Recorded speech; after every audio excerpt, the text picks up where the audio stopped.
Buenas tardes. Damos comienzo a los ciclos de conferencias de encuentros universitarios que Diputación de Salamanca y la Universidad de Salamanca tienen a bien trasladar la cultura a los municipios y en este momento a Alba de Tormes. Y hoy nos toca pues con una persona pues muy entrañable porque nació en Alba de Tormes. Manuel Pérez Hernández, que lo conocéis todos, es profesor titular de la Universidad de Salamanca, profesor de Historia del Arte y tiene entre su currículum un montón de publicaciones, artículos y libros. Me gustaría destacar el catálogo de platería del Museo Carmelitano de Alba de Tormes, que se editó en el 2017, Fachada rica de la Universidad de Salamanca también en el 2016, lienzos de recuerdo del libro homenaje al profesor José María Martínez Frías de la Universidad de Salamanca en el 2015, el barroco en Salamanca en el 2008, el renacimiento en Salamanca en el 2007, el arte gótico en Salamanca en el 2005, la platería de la ciudad de Zamora, orfebrería religiosa en la diócesis de Salamanca, la Congregación de Plateros de Salamanca en 1990. Toda una serie de libros que le destacan como profesor, como estudioso en el arte, en la decoración de la orfebrería, sobre todo por eso estamos orgullosos de tenerte aquí, sobre todo en este título, prólogo al cuarto centenario de canonización de Santa Teresa. Se me antoja que vamos a tener una charla como un inicio de lo que va a ser nuestra canonización en el próximo año, y espero que desde el Ayuntamiento te invito además a que colabores en esos preparativos de la canonización del próximo centenario. Y nada, nos despedimos y muchísimas gracias, y es un honor, como digo, que estés con nosotros. Gracias.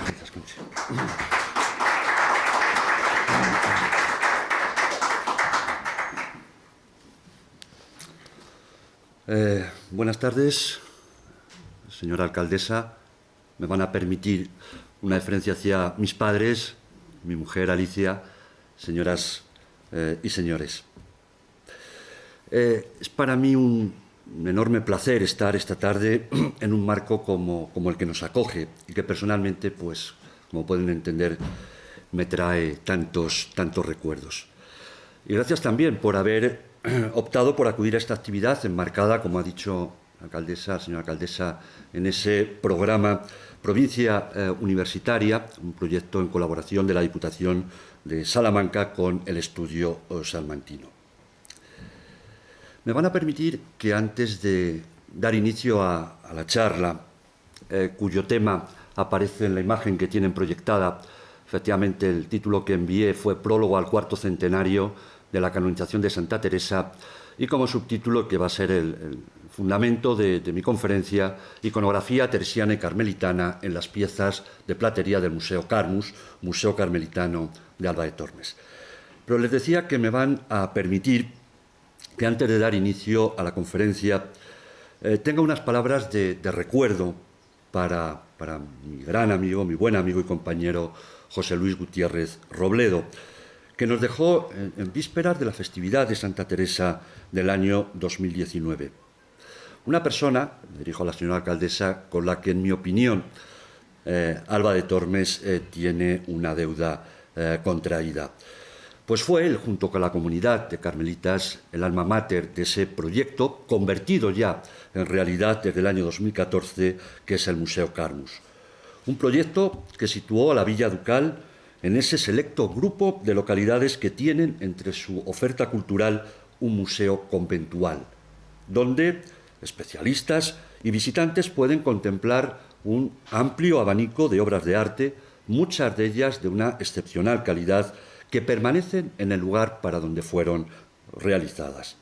Y es este hecho, que las obras permanezcan in situ, que no hayan sido descontextualizadas, lo que constituye un valor añadido y que contribuye a su mejor conocimiento y comprensión, al tiempo que es un rasgo diferenciador de este tipo de museos respecto a otros.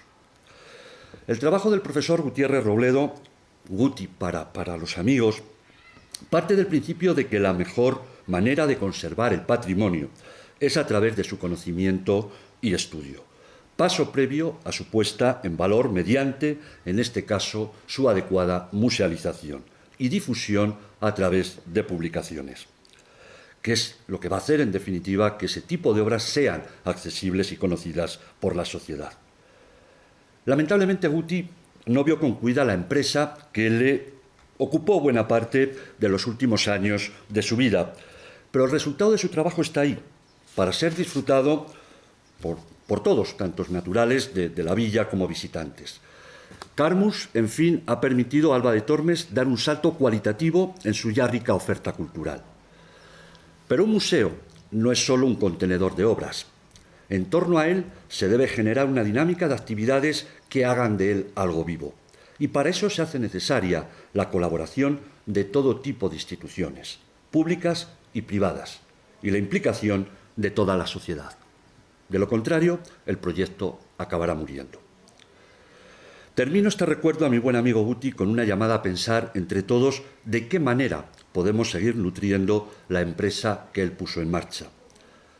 O si me lo permiten, dicho de otra manera, él nos dejó las mimbres, a nosotros nos toca hacer el cesto. De nosotros depende. Pasando ya al contenido de mi intervención, debo empezar diciendo que los estudios sobre iconografía teresiana constituyen una línea de investigación de una larga tradición en la historiografía artística.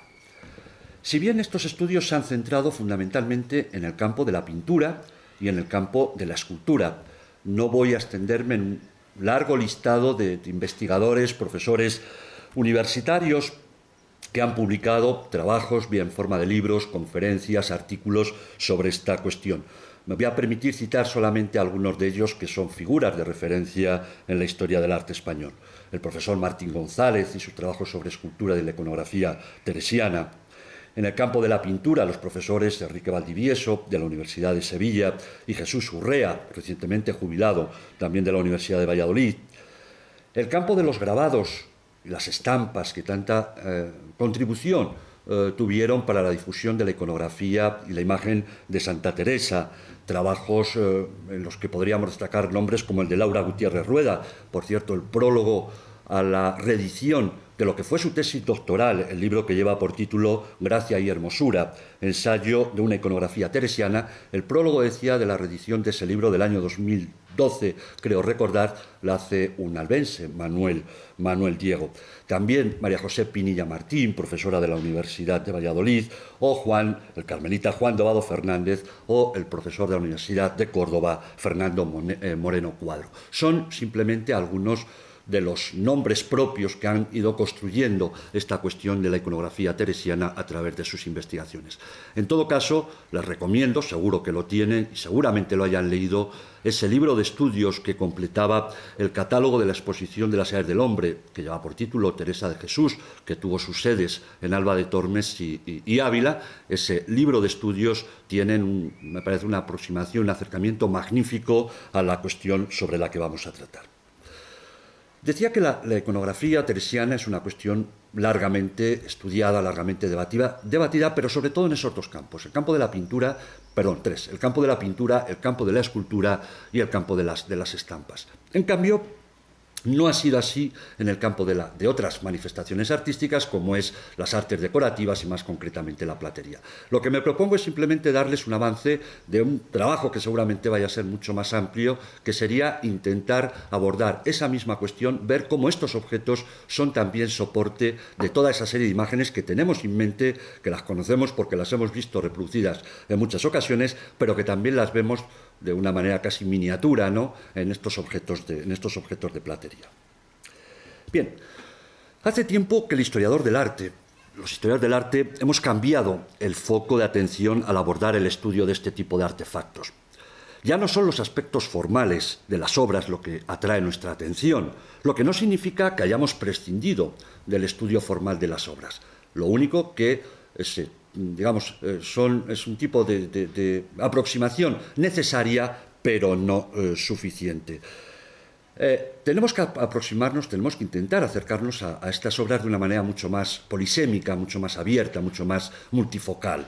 De ahí que prestemos atención a las inscripciones que presenta, el análisis y el estudio de los elementos heráldicos, también la iconografía de que son portadoras estas piezas, o incluso los usos, funciones y ceremonias para que este tipo de objetos fueron realizados. En definitiva, solo un análisis transversal y multifocal, como decía antes, del objeto nos podrá proporcionar un conocimiento mucho más completo. Bien, una primera conclusión a la que podemos llegar, una vez estudiado y analizado el conjunto de esta colección, es que es un fiel reflejo de la dimensión universal alcanzada por la obra llevada a cabo por Teresa de Jesús.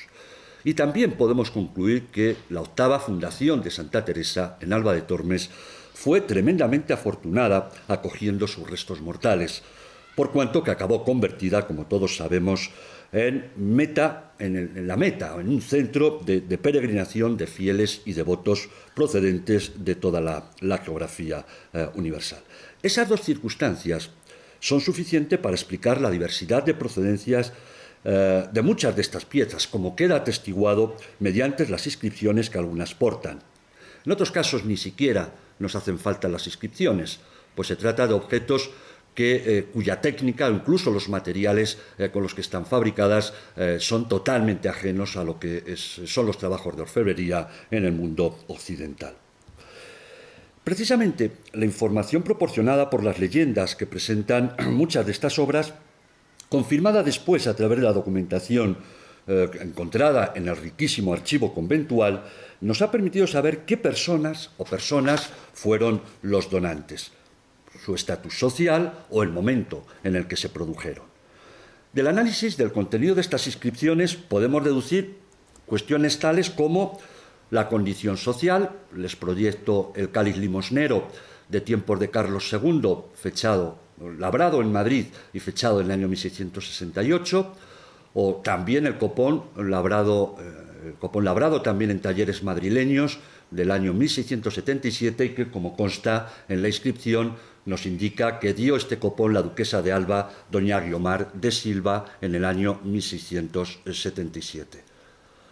Otra obra muy conocida, expuesta y que formó parte de esa exposición de Santa Teresa, esa exposición de las edades del hombre en Alba de Tormes, este magnífico cáliz parisino, muy rico, neobizantino, que consta que fue donación del Papa León III en el año 1882, tercer centenario de la muerte de Santa Teresa. Pero no solo, personas de alta condición, reyes, nobles, la casa ducal, papas, prebendados, también personas mucho más humildes quisieron hacerse presente de alguna manera en esta colección.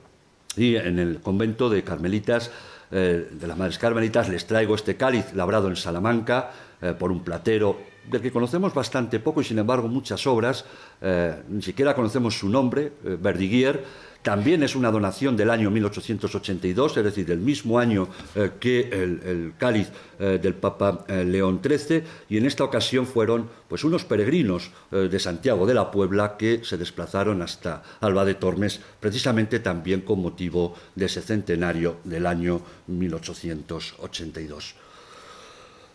Más tardío, de 1923, coincidiendo con el tercer centenario de la canonización de Santa Teresa, este magnífico cáliz que luego volveré a proyectar porque es uno de los más ricos iconográficamente hablando, y que la inscripción nos señala que es una obra italiana, seguramente milanesa, una obra neobarroca de una excelente calidad. Debo confesar que yo, cuando estudié esta obra para mi tesis doctoral, la vi tan magnífica que dije: es imposible que esto sea del siglo XX, y la daté del siglo XVII y me quedé tan a gusto. O sea que luego, cuando de nuevo he vuelto a estudiar la pieza, me he dado cuenta que sí que es una pieza neobarroca, pero de una calidad magnífica, y es también un grupo de peregrinos que se desplazan desde Milán hasta Alba de Tormes y regalan y hacen este presente con motivo del tercer centenario de la canonización de Santa Teresa. Es decir, las inscripciones nos aportan un enorme caudal de información.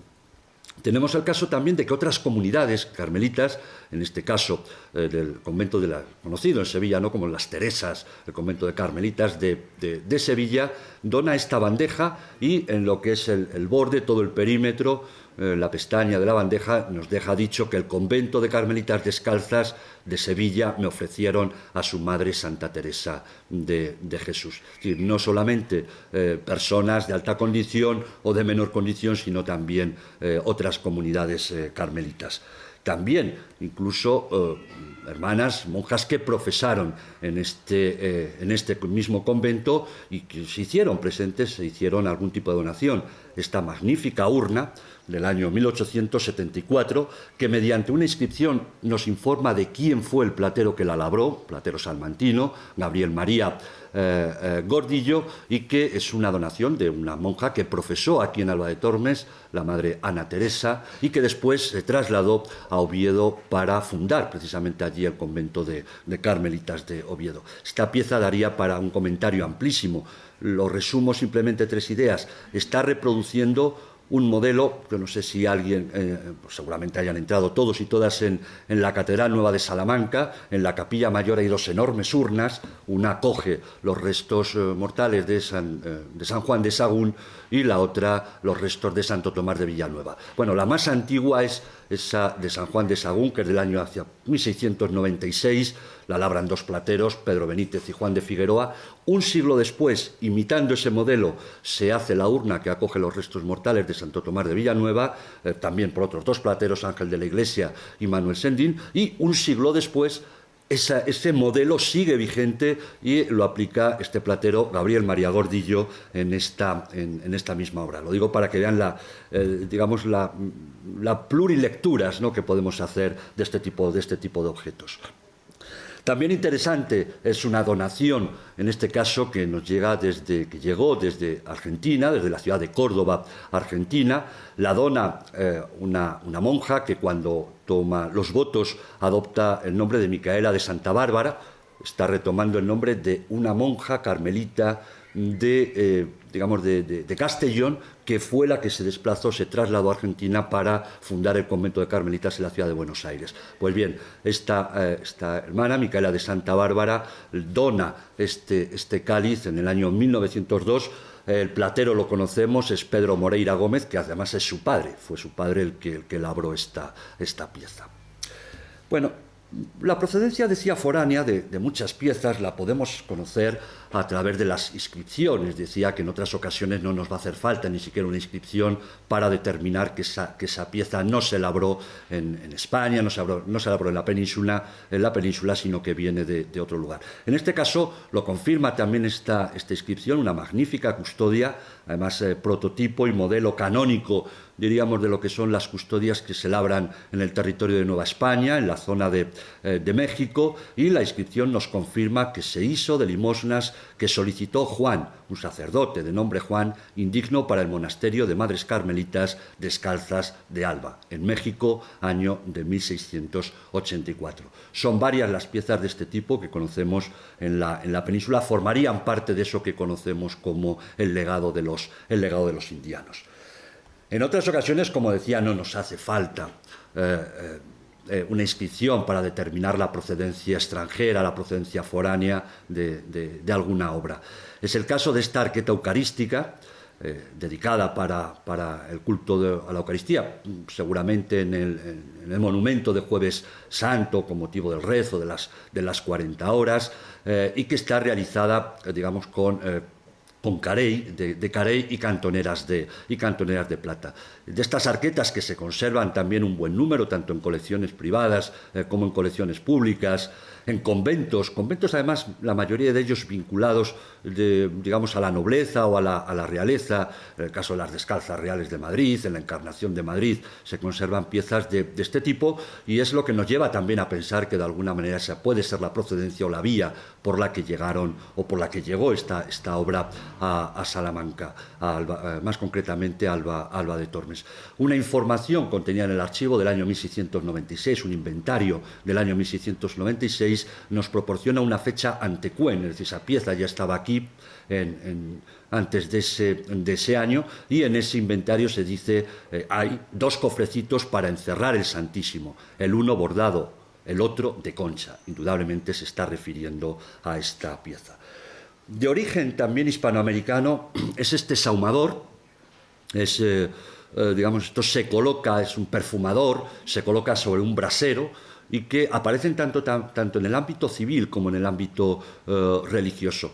Normalmente en el ámbito civil esos braserillos, los 2 braseros se conservan, son 2 los sahumadores que conserva la colección de Carmus, y son 2 los braserillos de bronce que todavía existen. Decía que en el caso del ambiente o en el ámbito civil, normalmente en estos braseros lo que se hacía era depositar hierbas, aromatizantes para aromatizar el ambiente. Pero también se utilizaban en la liturgia, se colocaban sobre el altar y se colocaba carbón para que el celebrante pudiera calentarse las manos. Son piezas totalmente ajenas, decía, a la platería peninsular. Se conserva otro ejemplar, un ejemplar magnífico en las Islas Canarias, en Las Palmas de Gran Canaria concretamente, y son piezas seguramente realizadas o labradas en el entorno del Caribe, en Cuba. Aunque pueda parecer filigrana, no se trata de una obra en filigrana, sino plata recortada, de ahí también la diferencia técnica con la filigrana que encontramos en talleres cordobeses, en talleres salmantinos, navarros, en lo que es la platería peninsular. Y, en última instancia, podríamos decir que esas 2 máscaras que vemos aquí de indios empenachados, con penachos, pues estarían confirmando lo que decimos, que se trata de una pieza procedente del ámbito novohispano o hispanoamericano. También excepcionales, sobre todo por lo que tiene de exótico y de extraordinario, son estas piezas, son varias, son 2 concretamente las que se conservan. Cuando les pongo estas imágenes es el anverso y el reverso de la misma obra. Esta arqueta relicario, arqueta seguramente en principio con destino a un ámbito civil, posiblemente de palacio, y que acabará, digamos, regalando por vías que desconocemos en muchas ocasiones, acabó recalando en el convento de Carmelitas de Alba de Tormes. Estas piezas están realizadas en Japón, son piezas de laca japonesa, que llegaron a la península a través de 2 vías, o bien lo que conocemos como la vía portuguesa. Digamos, saben que España y Portugal se repartieron el mundo, por así decirlo, de alguna manera. Entonces había una ruta que unía el Extremo Oriente con Portugal a través del Estrecho de Magallanes, y la otra era la ruta que recorría el denominado Galeón de Manila, ese tráfico, una ruta que anualmente comunicaba las Islas Filipinas, recorría la costa china, de Japón, y acababa en México. Luego en México lo cruzaba y desde Veracruz iniciaba el camino hacia el puerto de Indias, que estaba situado en Sevilla. Son obras de una calidad extraordinaria. Desde el punto de vista técnico son tremendamente complejas, corresponden a un momento también muy concreto, finales del siglo XVI, principios del siglo XVII, cuando la cultura japonesa se abrió a Occidente, y a partir de los 1615 aproximadamente, viendo ese contagio, esa occidentalización que se estaba produciendo en esa cultura milenaria, los puertos de Japón se cerraron para Occidente y por tanto se perdió todo contacto comercial. Bueno, en torno a esas fechas, decía, esta pieza esta arqueta, que seguramente en su origen pudo ser para guardar joyas, como cofre o guardar, no sé, cualquier tipo de objeto, pero que cuando acaban en los conventos, también, por ejemplo, el convento de la Encarnación de Madrid tiene una magnífica arqueta de este estilo, muy parecida, acaban asumiendo otras funciones. Por eso decía también el interés que tiene para nosotros el conocer los usos y funciones para lo que se realizaron algunos de estos objetos. De procedencia también indoportuguesa, procedente del Extremo Oriente, esta cruz de altar que se exhibió por vez primera, de hecho la descubrimos trabajando en el estudio de catalogación de la colección de Carmus, la que tienen a su izquierda, decía, se exhibió por vez primera en la edición de Las Edades del Hombre, que lleva por título Pasio y que tuvo como sedes Medina del Campo y Medina de Río Seco. estamos ante una obra también muy compleja desde el punto de vista técnico, donde combina diferentes materiales, emplea la madera, emplea la plata sobredorada, piedras engastadas y figuras de marfil, tanto para la representación de Cristo como para esas tres pequeñas figuritas que se disponen en lo que es a modo de frontispicio, ¿no? A modo de fachada de un edificio que representa tres momentos de la pasión. Una obra muy original, y vuelvo a decirle, para que vean cómo el convento de Carmelitas de Alba de Tormes tiene mucho que ver con fundaciones reales, una pieza muy parecida, prácticamente idéntica, solamente cambian pequeños, solamente aquella tiene dos imágenes, la figura del ex homo, creo, y la figura de, yo creo, Cristo ante Pilatos, o Cristo vestido con la clámide. En este caso son tres las representaciones, se conserva también en el convento de la Encarnación de Madrid. Por tanto, muchas de estas piezas llegaron a la corte, y desde la corte, bueno, pues acabaron en diferentes comunidades. Son piezas que además nos hablan de ese proceso de aculturación, ¿no? Lo que significa esa fusión o contactos de culturas diametralmente distintas, ¿no? Como son las culturas orientales con las culturas occidentales. En este sentido, seguramente sea esas tres parejas de leones de Fo o de dragones, para unos son leones, para otros son dragones, que están vinculados a la religión budista. De hecho, en los templos budistas suelen aparecer a la puerta dos dragones, leones de este tipo, como elementos protectores del interior del templo. La información contenida entre los objetos que ese galeón de Manila trasladaba desde el extremo oriente a México, y luego de México llegaban a Sevilla, se habla mucho de la cerámica china, y seguramente estos objetos hay que incluirlos, ¿no?, en esas cargas que traía en sus bodegas el galeón. Pero además, decía, es un ejemplo de cómo un objeto que pertenece a una cultura y a una religión completamente distinta, cuando pasa a otra, acaba adquiriendo un nuevo significado. De hecho, bueno, pues se les coloca unos arneses de plata, donde se colocan esos portavelas, e incluso se les coloca un collar que lleva un símbolo muy teresiano, como es el corazón, y una inscripción del nombre de Teresa y Jesús abreviado, ¿no?, como suele ser habitual. Bueno, de estas piezas, digamos, llegadas de fuera, me gustaría llamar la atención sobre todo sobre algunas de origen italiano. Muchas de ellas procedentes de donaciones de miembros de la Casa Ducal.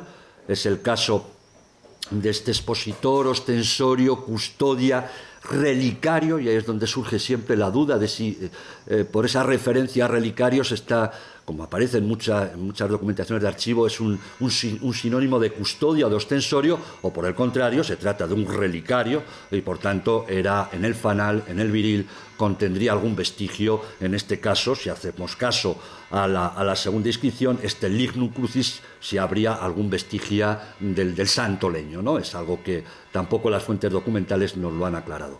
En este caso, decía, y sobre esta obra volveré luego también para que vean la riqueza iconográfica, es una pieza donada, como dice la inscripción, por don Antonio de Toledo, el quinto duque de Alba, y también contribuyó a la donación su nieto, don Antonio de Toledo, el séptimo duque de Alba, segundo de este nombre, tal y como dice ahí. Los dos desempeñaron unos importantes cargos diplomáticos, sobre todo el primero, que fue virrey de Nápoles, además un hombre muy culto, un humanista, protector de artistas,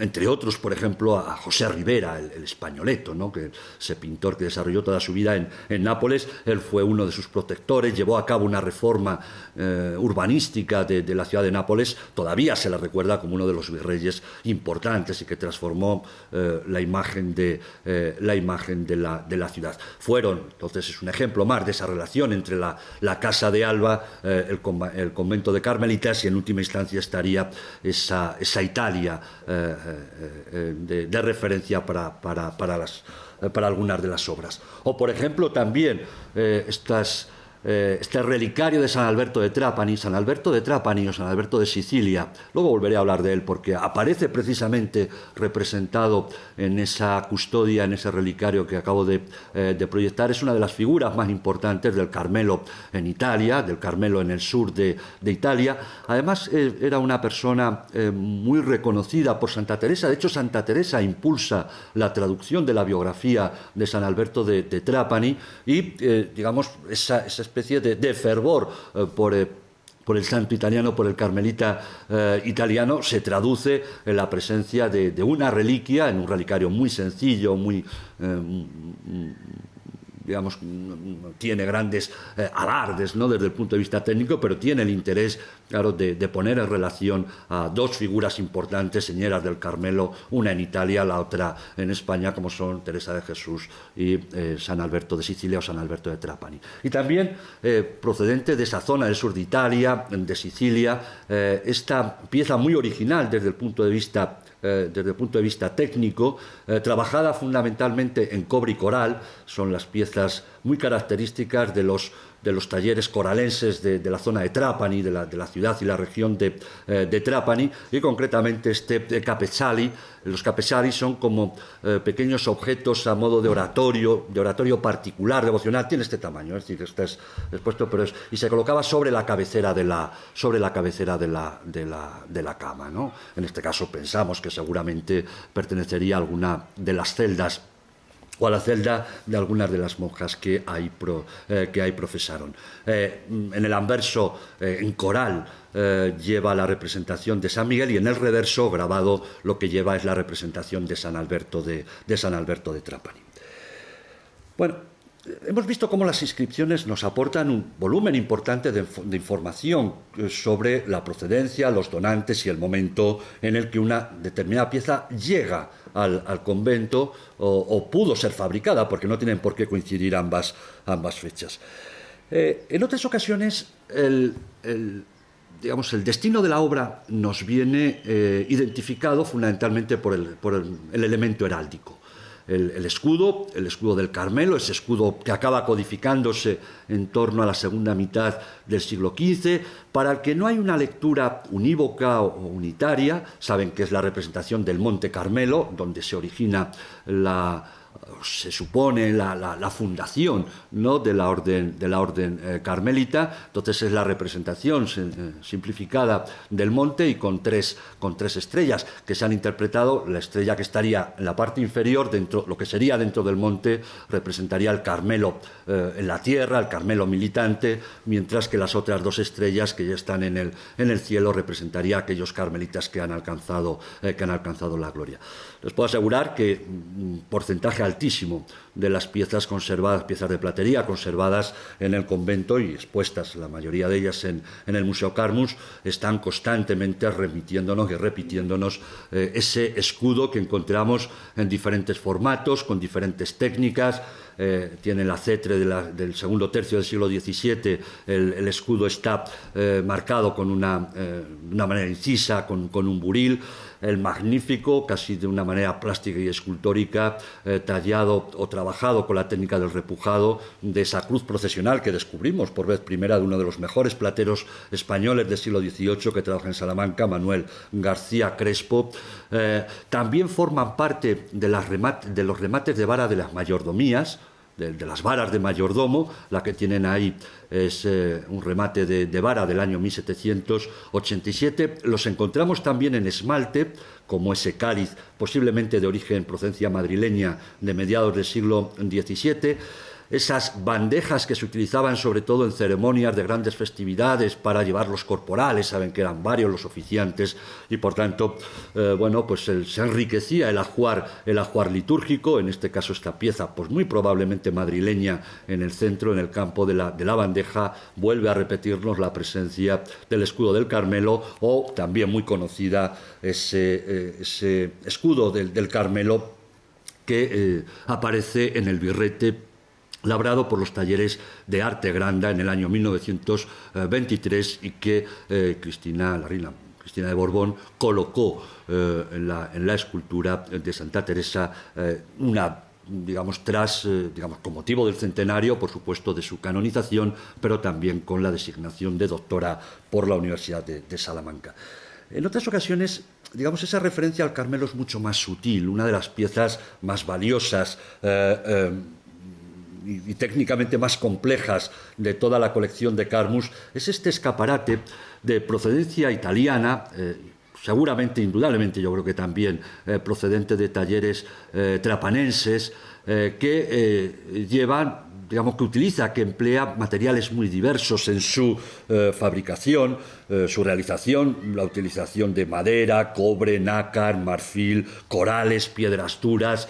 Era una pieza muy, muy compleja desde el punto de vista técnico. Lo que siempre me llamó la atención es el resultado del color de los materiales empleados, con ese predominio de tonalidades ocres, de tonalidades marrones, y que, en mi opinión, evidentemente es una referencia al hábito carmelitano. Es decir, que no es necesario tampoco que nos encontremos con algo tan visual como es un escudo o una referencia escrita para sugerir o proponer una determinada interpretación. Bien, pero como decía, y un poco ya centrándome más en el tema de la conferencia, lo que realmente me interesa destacar es de qué manera estos objetos son también soporte de una iconografía que remite o bien al Carmelo o bien a la orden carmelita, o bien a algunas de sus figuras más señeras, o bien incluso a la propia Santa Teresa. Antes he proyectado decía, ostensorio, relicario, custodia, donado por el quinto duque de Alba, una pieza que estuvo en una magnífica exposición comisariada por el profesor Valdovinos, que se tituló Platería Europea en España, y donde cometió algunos errores de identificación de los personajes que ahí aparecen. Bien, en la parte inferior, lo que serían las imágenes C y D, están realizadas mediante la técnica del cincelado, es decir, como si de una escultura se tratara. El grosor, es decir, se trata de una pieza con una lámina muy gruesa de plata que permite trabajar con cincel y martillo. Y las dos figuras que aparecen en el anverso y reverso de esa pieza son, por un lado, San Ángel de Sicilia y, por otro lado, San Alberto de Trapani. San Ángel de Sicilia vive en el siglo XII, él nace en Tierra Santa, profesa en el convento que los carmelitas tenían en Monte Carmelo, se desplaza hasta Italia para conseguir del Papa Honorio III la bula con, digamos, la regla renovada fundacional de los carmelitas. Desde Roma se traslada al sur de Italia para combatir la herejía cátara, y ahí es donde va a ser martirizado y va a ser asesinado. Su iconografía es muy clara. Él va vestido con hábito, es la que tenemos la que tiene a su izquierda, va vestido con hábito de monje, hábito carmelita, lleva clavado un puñal en el corazón y tiene también clavada una espada en el cráneo, una iconografía que comparte también con otros santos como San Pedro Mártir o San Pedro de Verona, de que a veces se haya producido algún equívoco. San Ángel de Sicilia es uno de los pilares, una de las figuras más señeras de la descalcez en el sur de Italia. El otro es San Alberto de Trapani, al que antes me he referido.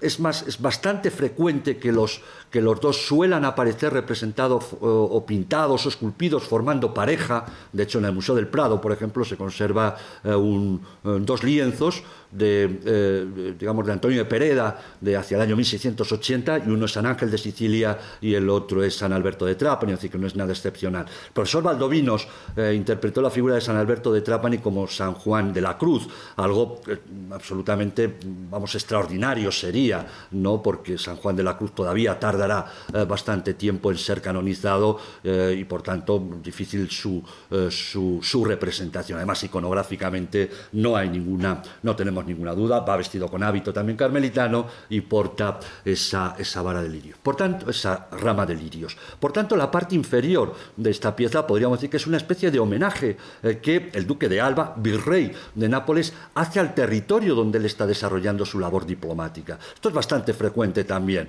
El conde de Monterrey, cuando encarga a Rivera algunos de los cuadros para el convento de las Agustinas de Salamanca, concretamente el lienzo de San Genaro, el paisaje que pone es el paisaje de la bahía de Nápoles. O sea, es una manera, es un guiño a ese lugar. Y por tanto, en este caso creo que cabe la misma interpretación. Y si la referencia a la descalcez, al Carmelo italiano del sur de Italia, está representada en la peana de esta pieza, en el nudo aparece también en el anverso y en el reverso, por un lado, la figura de Elías, del profeta Elías, uno de los profetas mayores, como saben, fundador de la vida eremítica.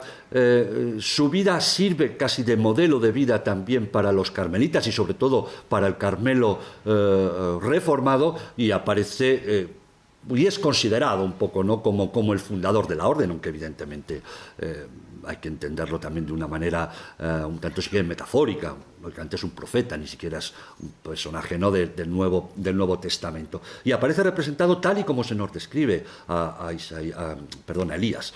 A Elías en el libro de los Reyes se le representa anciano, con una marcada calvicie, es decir, y coincide, y en la mano derecha porta una espada flameada que recuerda esa disputa dialéctica que tuvo con los sacerdotes de Baal y a los que venció. Y en el otro lado, la que aparece representada es Santa Teresa. De manera extraordinaria diríamos que la imagen de Santa Teresa no responde a ese modelo representado en el retrato que hizo Fray Juan de la Miseria, y que ha sido el que ha servido de modelo, de réplica, ya sea en lienzos, sea en grabados, y que vemos reproducidos en numerosas ocasiones. En este caso, el astil, podríamos decir que si la parte inferior es una referencia a la descalcez de Italia, en el astil están dos de las figuras más importantes del Carmelo, como es Elías, el profeta Elías, y Santa Teresa.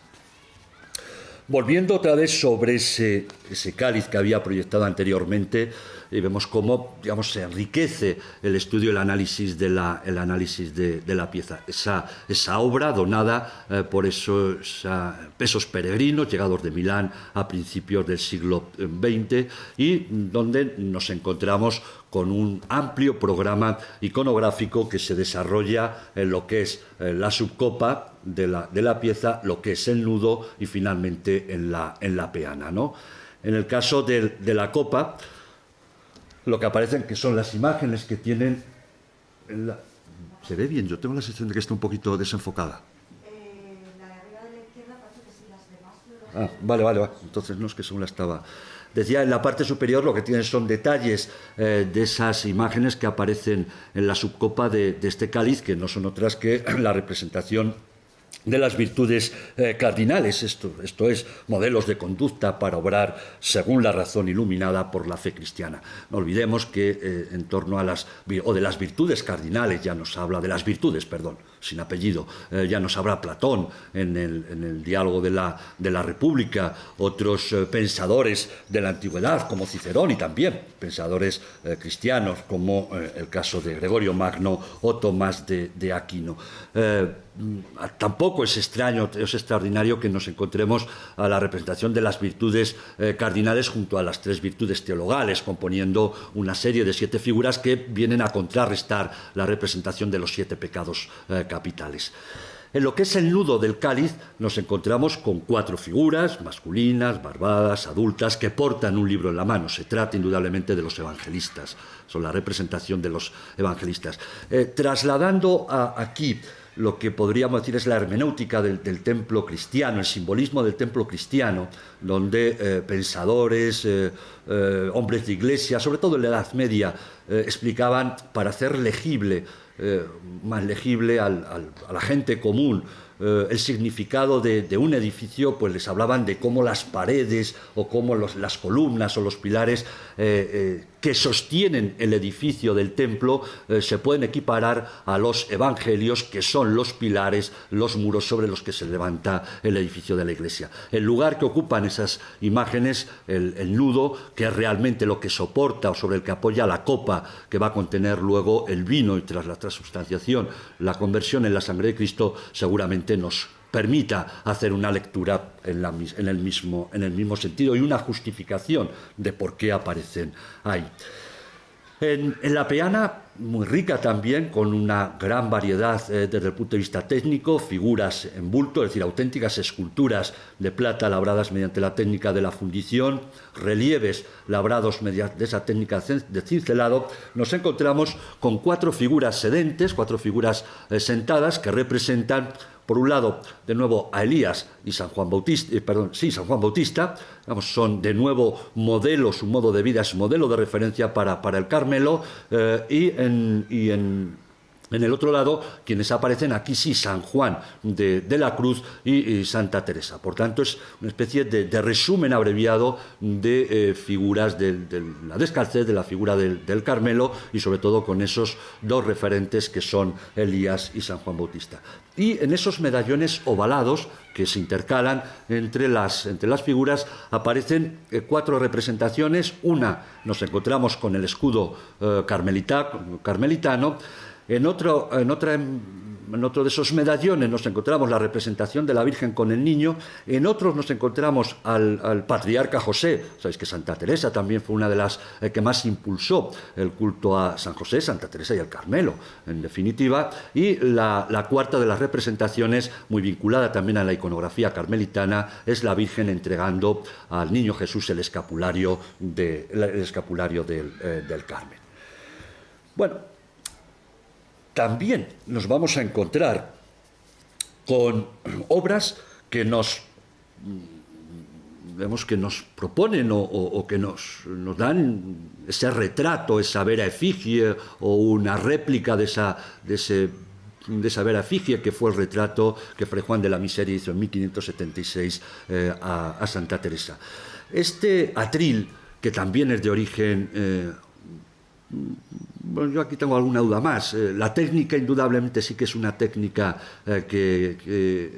inspirada en esa laca y en esas láminas de nácar y polvo de oro del estilo Urushi Nambam, pero posiblemente esta pieza ya se fabricara en México. Es decir, muchas de estas piezas llegaban a México, y en México los artesanos, los artistas la aprenden y, digamos, como tenía una salida comercial muy importante, bueno, pues acaban imitándola. Lo digo porque ya por las fechas en las que debemos fechar esta obra, nunca antes de 1600, pues ya las relaciones con Japón eran bastante complicadas.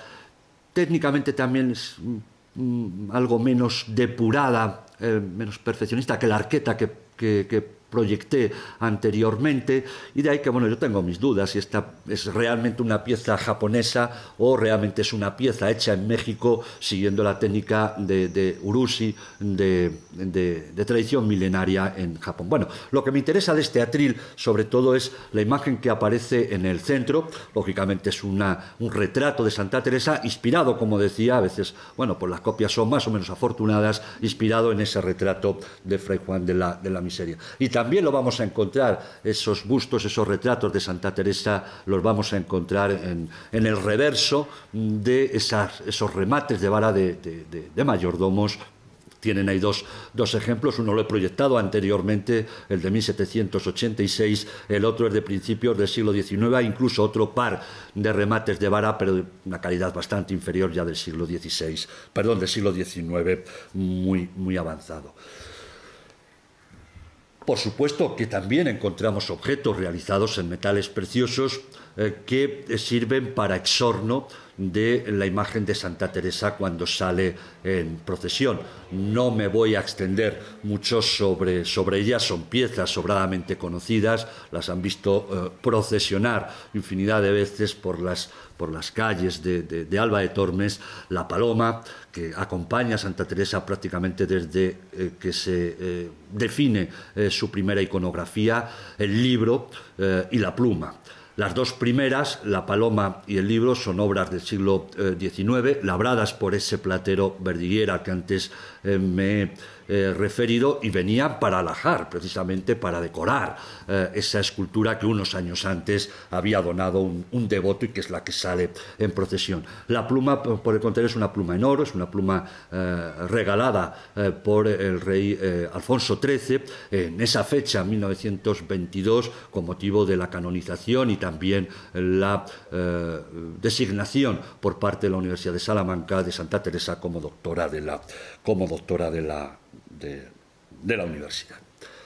Bueno, para el final he dejado, digamos, estas tres piezas, voy a intentar, conocidas, una de ellas muy conocida, el relicario de Santa Teresa, las otras dos seguramente un poco menos conocidas, y que contienen, en este caso ya sí, algunas de esas imágenes que quedaron codificadas desde el primer momento a través de los grabados, a través de las estampas, en ese ciclo de Santa Teresa realizado por Colaer y Gal en 1613, coincidiendo con el proceso de beatificación de Santa Teresa. Esa colección, decía, de estampas que circuló muchísimo, sirvió de modelo a otras muchas copias que se hicieron a lo largo del siglo XVII y del siglo XVIII, y que donde quedó, podríamos decir, codificada y quedó definida la iconografía teresiana y aquellos momentos que luego vamos a encontrar reproducidos en distintas disciplinas, escultura, pintura, y podemos decirte que también en el caso de la orfebrería. No olvidemos el papel, decía, desempeñadas por las estampas a la hora de divulgar y de difundir la imagen de un nuevo santo o de una nueva santa. De hecho, es bastante habitual que en el momento en el que se está procediendo a la beatificación o canonización de un santo o de una santa, digamos, se elaboren esas series de grabados que después iban a servir de modelo a los artistas cuando les encargaban, normalmente en los conventos, que hicieran las series de la vida del santo o de una persona importante de una determinada orden.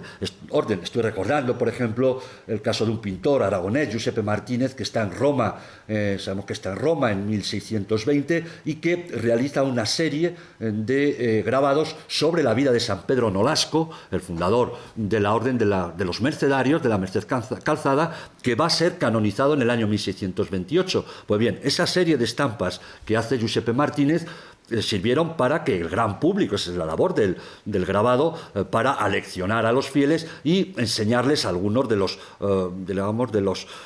elementos, milagros, hazañas y modo de vida de esos nuevos santos que para muchos son totalmente desconocidos. Pues bien, cuando a Francisco Zurbarán, el convento de la Merced Calzada de Sevilla, le encarga la serie sobre la vida de San Pedro Nolasco para decorar la iglesia y claustro es una serie que hoy está, digamos, desperdigada por diferentes museos, lo que hace Francisco Zurbarán es copiar esos grabados de Giuseppe Martínez. Pues algo parecido sucede también en el caso de la iconografía teresiana, esa serie de Colaer y Gal, insisto, y luego con sus réplicas a lo largo del siglo XVII, es la que están utilizando permanentemente los artistas para realizar los cuadros cuando les son encargados.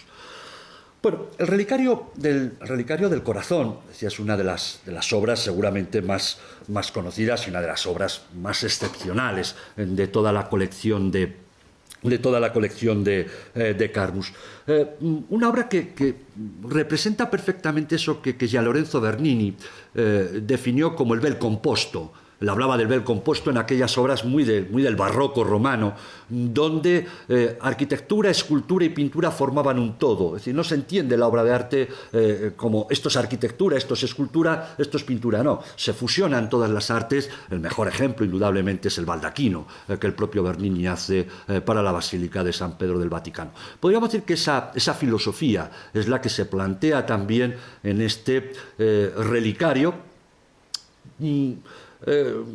que podríamos decir es más arquitectura, pero evidentemente es arquitectura y escultura, del que Gómez Moreno ya en su momento dijo que era una estructura muy canesca, que le recordaba mucho la arquitectura de un maestro como Alonso Cano, por cierto, también arquitecto, escultor y pintor.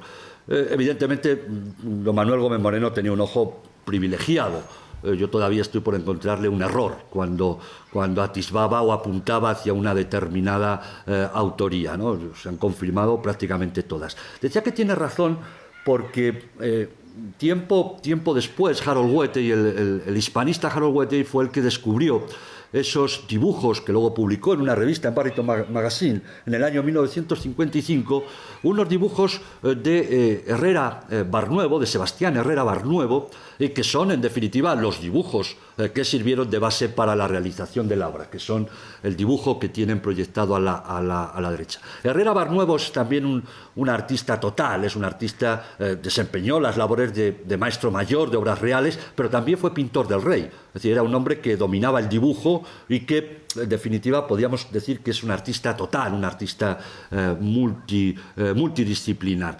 En definitiva, el relicario del corazón es, ante todo, arquitectura. Y arquitectura diseñado por un arquitecto y ejecutada no sabemos por quién. Juan Nicolau Castro, en una conferencia que impartió en el convento de Carmelitas de Toledo, que luego publicó en la revista Toletum, fue el primero que apuntó que este relicario el relicario del corazón, tenía bastantes similitudes, bastantes semejanzas con el trono que un orfebre italiano, Virgilio Fanelli, había realizado para la catedral de Toledo. Yo he tenido la fortuna de dirigir una tesis doctoral que se ha defendido hace apenas 2 meses, precisamente sobre Virgilio Fanelli, el trabajo de este orfebre, escultor, arquitecto que viene a España para hacer la gran lámpara del Panteón de San Lorenzo del Escorial, que seguramente también muchos la conozcan. Ese es el motivo por el que él viene a España y luego ya no se vuelve a mover. Es decir, no vuelve a Italia, se asienta primero en Madrid y después trabaja para la Catedral de Toledo. Pues bien, en ese trono de la Virgen del Sagrario de la Catedral de Toledo resulta que colaboran arquitectos, el hermano Bautista, Pedro Mato y Sebastián Herrera Barnuevo. Es decir, yo cada vez estoy más convencido de que esta obra hay que ponerla en la órbita de Virgilio Fanelli.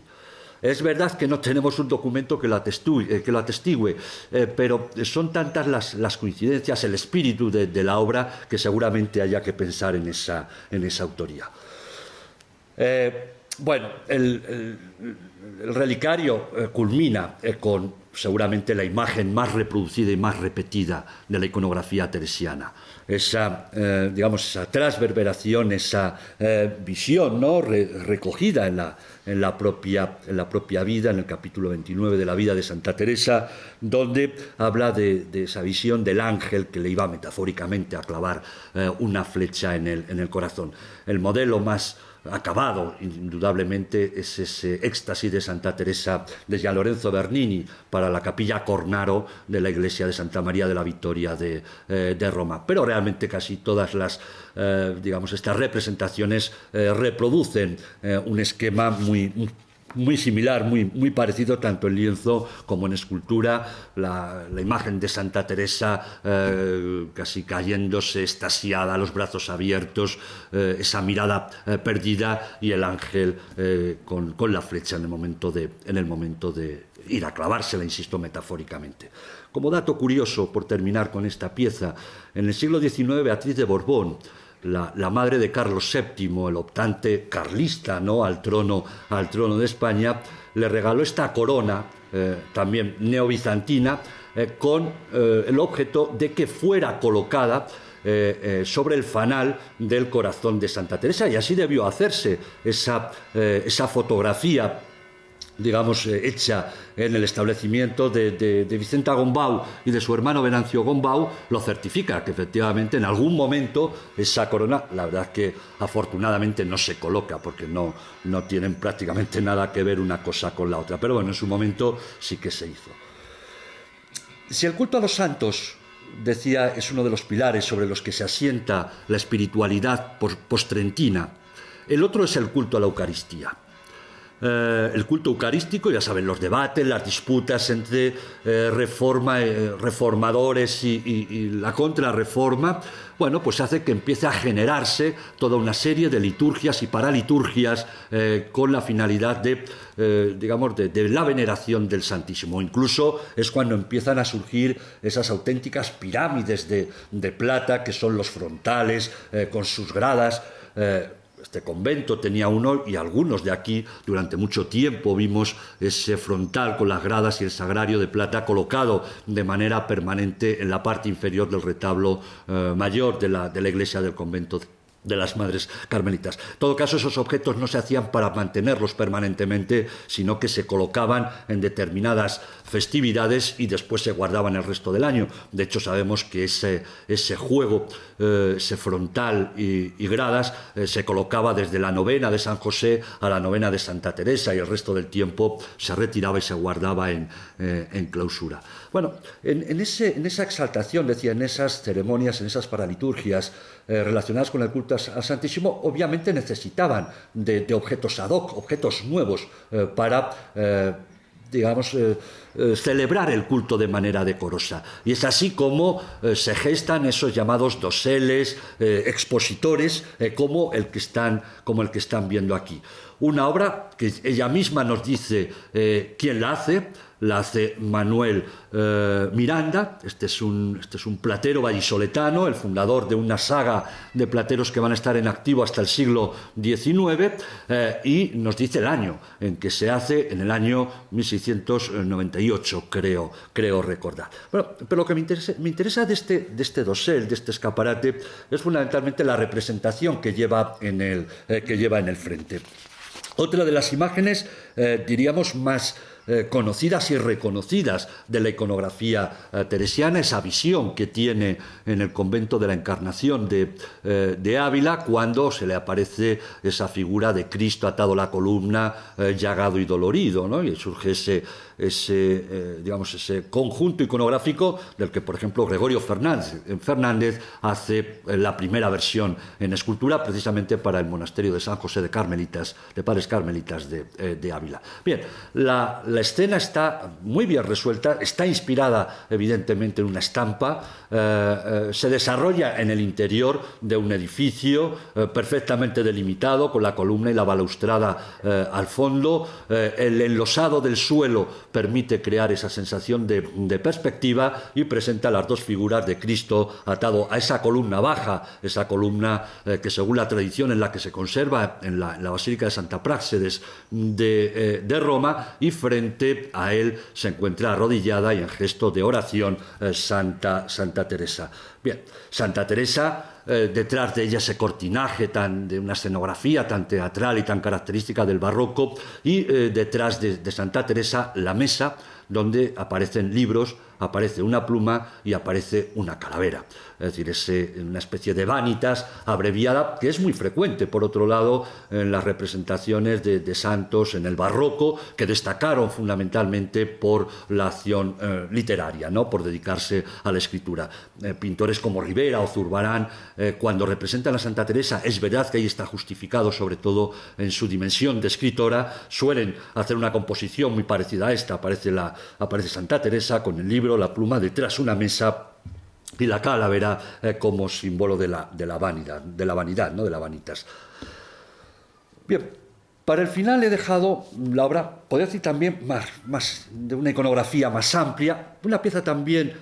Bueno, se me olvidaba decirles que la pieza anterior, a pesar de que sabemos cuándo se hace, quién la hace, y que nos pudiera hacer llevar a pensar de que esa pieza se hace para el convento de Carmelitas de Alba, no. Esa pieza ingresa en el convento de Carmelitas a principios del siglo XX, 1916 concretamente, y es un regalo que hace una de las principales benefactoras del convento de Carmelitas de Alba en esas fechas, doña Mercedes de Alcázar y del Nero, la séptima marquesa de Coquilla, que también encarga una custodia que se hace en el taller de Ansorena Hijos en Madrid y que se conserva. Es decir, sin lugar a dudas, la obra se adquiere, esta obra la debe adquirir en el mercado madrileño, donde había una gran cantidad de objetos digamos, una gran oferta de piezas de este tipo como consecuencia de las leyes desamortizadoras del siglo XIX y la exclaustración y el cierre de muchos conventos.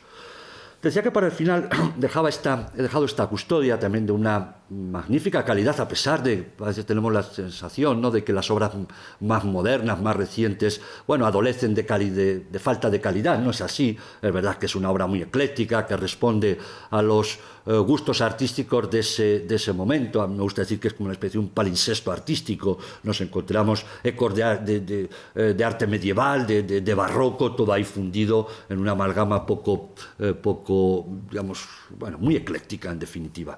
Bien, la obra, tal y como nos dice la inscripción que tenemos ahí, la regala el padre Gabriel de Jesús, Fray Gabriel de Jesús, uno de los representantes, digamos, de esa corriente espiritualista literaria, espiritualista de principios del siglo XX, un hombre que se mueve en los círculos aristocráticos de Madrid. De hecho, yo creo que de algunas de esas casas aristocráticas sacó alguna pieza que hoy podemos ver, contemplar aquí, sobre todo una colección de 3 bandejas que las regaló él y se utilizaban en determinadas festividades. Pues bien, digamos, él lo hace además, lo dice la inscripción, esta custodia se hace con limosnas que se recogen entre los habitantes de La Habana en el año 1893, perdón. Es decir, aunque la obra se hace en Madrid, podríamos decir que es uno de los últimos ejemplos de eso que denominamos el legado de los indianos, ¿no?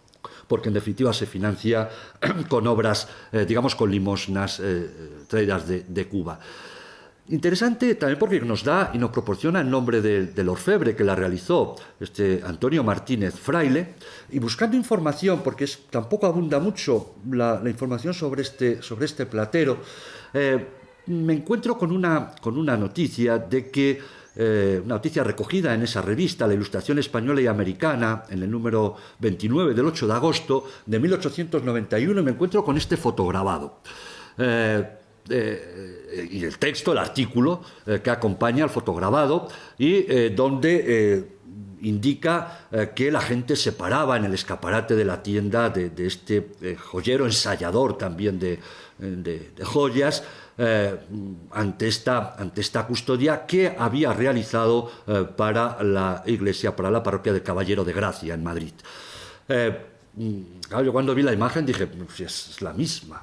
Es la misma. En ese caso, la información nos dice que estaba realizada en oro y que se engastaron joyas procedentes del legado testamentario de doña María Salamanca y Eulate.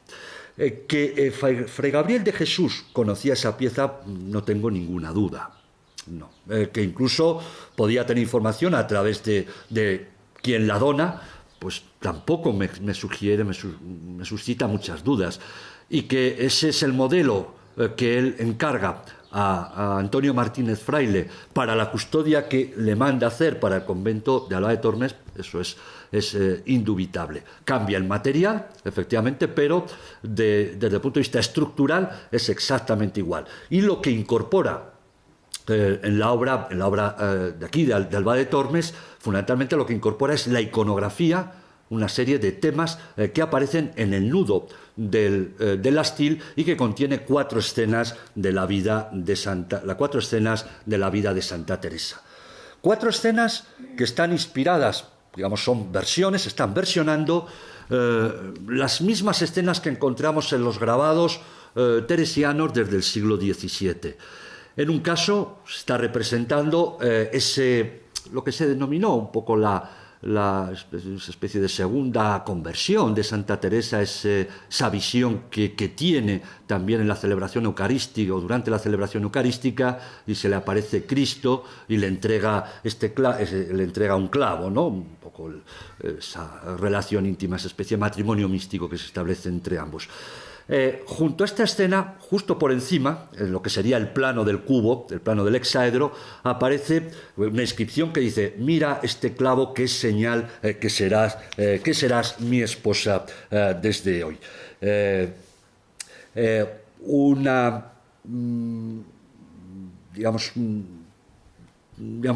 leyenda, ¿no?, que ilustra, o un texto que ilustra de alguna manera el episodio narrado. El segundo, que aparece en la parte superior, a su derecha, cuando aparece la representación de la transverberación. Si se dan cuenta, las composiciones son siempre la misma, una especie de visiones dentro de nubes, y una inscripción, la inscripción que la acompaña cuando me empiezo a aliviar viéndote en el sacramento. En este caso se trata de unos versos extraídos del poema de Santa Teresa, Muero porque no muero, versos que también recoge San Juan de la Cruz, digamos, en Coplas del alma, qué pena por ver a Dios. El tercero de los relieves aparece en la representación. Podríamos decir que es la muerte de Santa Teresa, aunque realmente sería muy heterodoxa, porque iconográficamente también está muy definida quienes la acompañaban en el momento de su muerte. Yo quiero pensar que puede ser también la última comunión de Santa Teresa, un tema menos habitual, menos frecuente en la iconografía teresiana, pero que también encontramos en la representación de algunos santos. Y el texto que acompaña es: en fin, Señor, yo soy hija de la Iglesia. Digamos que en el relato biográfico era una frase que Santa Teresa repetía constantemente en los últimos días.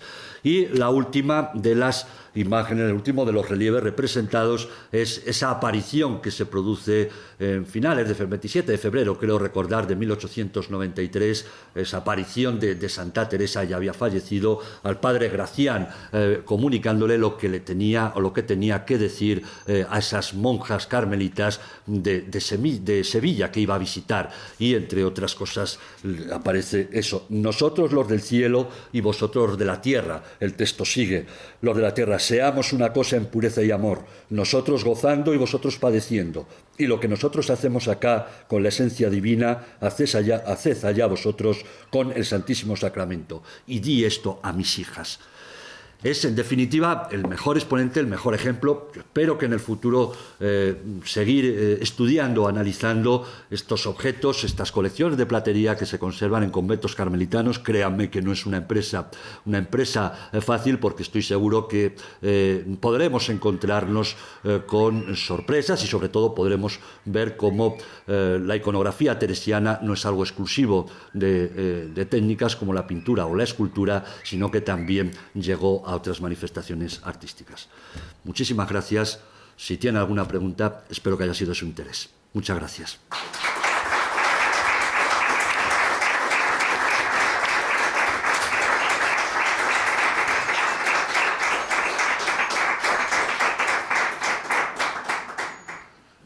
No sé si tienen alguna pregunta, alguna duda, algo que quieran. Si es fácil, mejor. Si es fácil, mejor. Bueno, termino como empezaba. Creo que yo no soy muy partidario de efemérides, de centenarios, bicentenarios, tricentenarios. A mí me parece que es mucho más interesante sembrar y a lo mejor no hacer grandes eventos, pero sí ir generando un tipo de actividad que se identifique, ¿no?, con esas ofertas culturales de una localidad, y creo que no se debe dejar pasar el próximo año, no para cerrar el próximo año, sino para abrir las puertas a unas actividades que ojalá pudieran mantenerse en el tiempo. Desde aquí, la señora alcaldesa tiene ese trabajo por delante, y desde luego puedes contar conmigo, como sabes. ¿De acuerdo? Muchas gracias.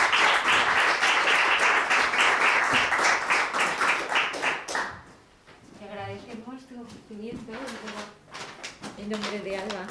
Solamente podemos ofrecerte pues lo que a ti te gusta, es leer Manuel Diego y José Sánchez Rojas, para un albense, dos albenses también. Te lo agradezco y unos mucho. Dulces, ¿vale? Para Muchísimas que puedas degustaros. Muchísimas gracias. Muchas gracias. Y gracias a ustedes.